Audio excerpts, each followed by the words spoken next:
இந்த ஷார்ட் ஃபிலிம்லாம் எடுத்து சாதிக்கணும்னு நினைக்கிறீங்களா? அப்போ இந்த வீடியோவை பாருங்கள். இப்போ தாங்க ஒரு ஃபேக் ஐடி பிரச்சனையை முடித்தோம். அதுக்குள்ளே அடுத்து ஒருத்தர் ஆரம்பிச்சிட்டாங்க.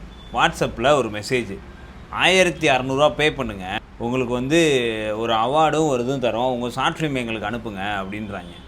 என்னடா அப்படின்னு யோசிச்சு பார்த்தா இதே சம்பவம் ஒரு 9 months முன்னாடி என் ஃப்ரெண்டுக்கு நடந்துச்சு.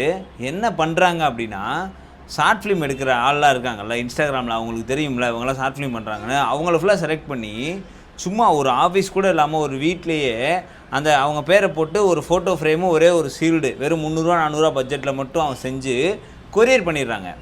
நேரில் கூப்பிட்டு வச்சு ஒரு ஃபங்க்ஷன் நடத்தி கொடுத்தா கூட பரவாயில்ல, ஆனால் அதுக்கே பணம் கட்டி யாரும் போகாதீங்க. இப்படி வீட்டிலேருந்து கொரியர் அனுப்புகிறேன்னு சொல்லி 1600 கேட்குறாங்க. இது எப்படி இதை ஒத்துக்கிறது? இதை தெரியாமல் நிறையா பேர் அதை வாங்குறாங்க அப்படின்னு நினைக்கும் போது தான் கொஞ்சம் கஷ்டமாக இருக்குது. அதுக்காக தான் நான் வீடியோவாகவே போஸ்ட் பண்ணுறேன். யாருமே இதை நம்பி பணத்தை கட்டி அப்படி ஒரு அவார்டும் அப்படி ஒரு சீல்டு உங்களுக்கு தேவையே இல்லை. யாரும் வாங்கவே வாங்காதீங்க. உங்கள் திறமையை மதித்து ஒருத்தன் அவார்டு கொடுக்குறான், சீல்டு கொடுக்குறான்னா வாங்குங்க. உங்கள்கிட்ட காசை வாங்கிட்டு அவன் சீல்டு கொடுக்குறானா, அவன் லாபம் இல்லாமல் அதை பண்ணுவானா? நீங்களே இதை யோசிச்சு பாருங்கள். என் ஃப்ரெண்டுக்கு நான் சொன்ன இதே அட்வைஸ் அதுதான்.